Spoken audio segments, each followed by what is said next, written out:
Bonjour à tous et bienvenue sur boursicoté.com pour cette nouvelle analyse technique matière première. Donc pour constater que suite à une phase de consolidation, eh bien les cours reviennent ici sur la résistance des 1259 $ l'once, et même si on se rapproche, nous pouvons constater que on est venu vraiment flirter avec le point haut ici significatif de cette bougie qui se situe quasiment à 1261 $ l'once. D'ailleurs, il me semble que l'on a touché ce niveau aujourd'hui. Oui, on a même dépassé de 18 centièmes de point. Donc on est ici sur une phase de stabilisation. La dynamique haussière n'est surtout pas invalidée puisque la phase de consolidation a à peine excédé ici le retracement à 23,6% de Fibonacci.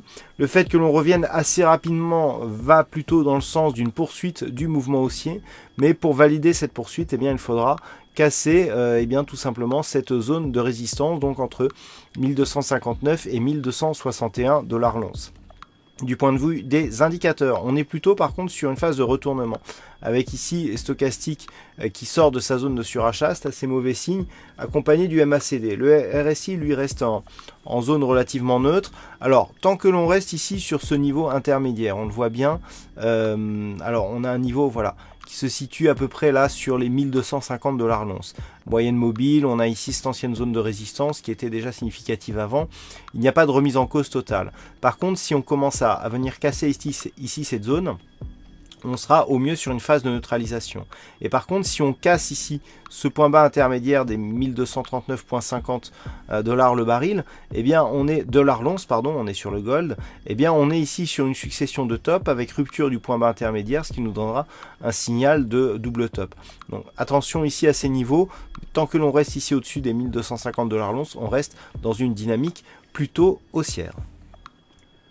Et sur le WTI, on tente une réintégration des cours au-delà de l'ancien support oblique ici qui définissait la tendance court moyen terme que nous avions depuis le point bas qui avait été marqué à la fin de l'année 2015.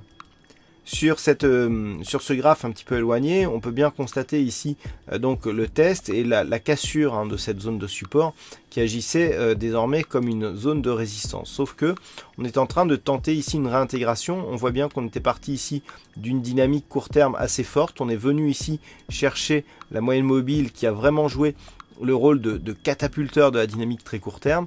Et on est en train de justement sur cette dynamique de repasser au-delà de cette résistance, enfin cet ancien support qui était devenu résistance. Malgré tout, tant que l'on reste sous les 51,50 $ le baril, nous sommes toujours dans une dynamique plutôt baissière.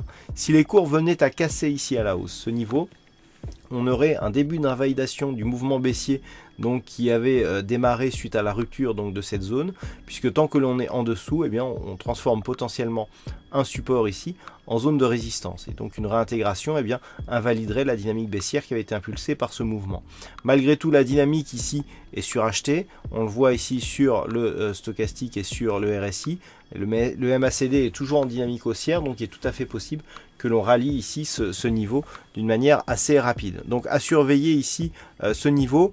À partir de maintenant, le niveau d'invalidation ici de cette rupture directe se ferait ici sur une cassure baissière de cette zone des 49,85 $ le baril, où nous avons ici ces deux petits points bas.